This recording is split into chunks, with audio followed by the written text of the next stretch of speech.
The Golden Stones of Tang.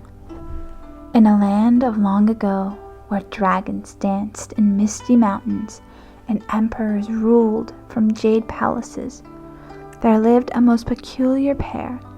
Their names were Zhongli and Liu Dongbin, and they were not at all what they seemed. Oh, you might walk past them in the bustling markets of Chang'an and think them quite ordinary. Zhongli, with his wispy beard and twinkling eyes, could have been any wise old teacher, and young Dongbin, eager as a puppy, might have been mistaken for a simple student. But let me tell you a secret, dear reader. These two had a gift so extraordinary, so positively magical, that it would make your toes tingle and your hair stand on end if you knew. They were, in fact, learning to become gods. Now, becoming a god isn't all fun and games. It's not just about zapping lightning bolts or turning broccoli into chocolate, though wouldn't that be splendid? No, it requires great responsibility and an even greater kindness.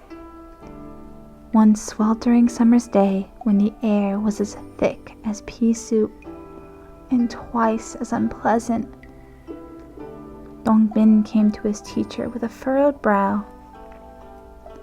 "Oh, wise Zhongli," he said, wringing his hands, "the people in the nearby town are suffering terribly from floods.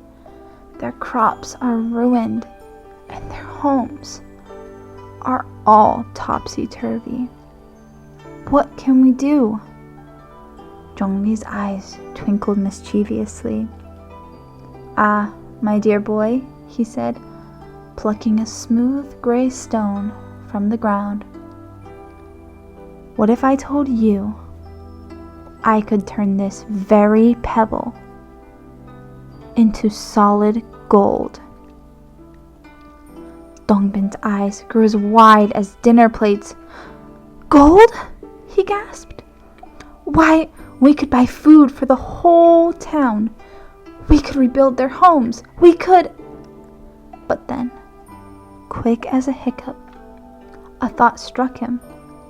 It was the kind of thought that arrives uninvited and refuses to leave, like a party guest who's fallen asleep on your sofa. "Teacher," Dongbin said slowly, his excitement deflating like a sad balloon, "this gold, it wouldn't stay gold forever, would it?" Zhongli nodded, impressed. "You're right, my clever pupil. The spell lasts 500 years? No more, no less." Dongbin's mind raced faster than a rabbit on roller skates. He imagined a shopkeeper 500 years in the future, counting his day's earnings, then, in the blink of an eye, poof!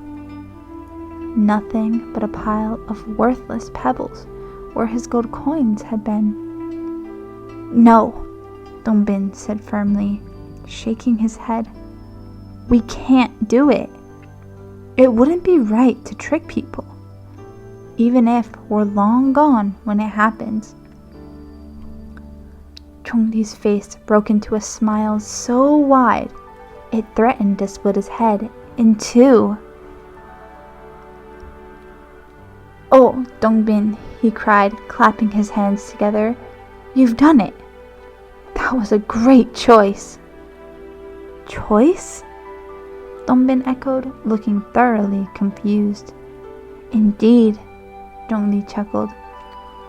"To reach the next level of godhood, one must perform 3,000 good deeds. But you, my boy, with that one selfless thought, have accomplished them all at once." And so, dear reader, Liu Dongbin took his first real step towards becoming a god. He learned that true power comes not from dazzling tricks or mountains of gold, but from kindness, wisdom, and thinking of others, even those he would never meet. As for the flooded town, well, let's just say that Zhongli had a few more tricks up his sleeve. But that, as they say, is another story entirely.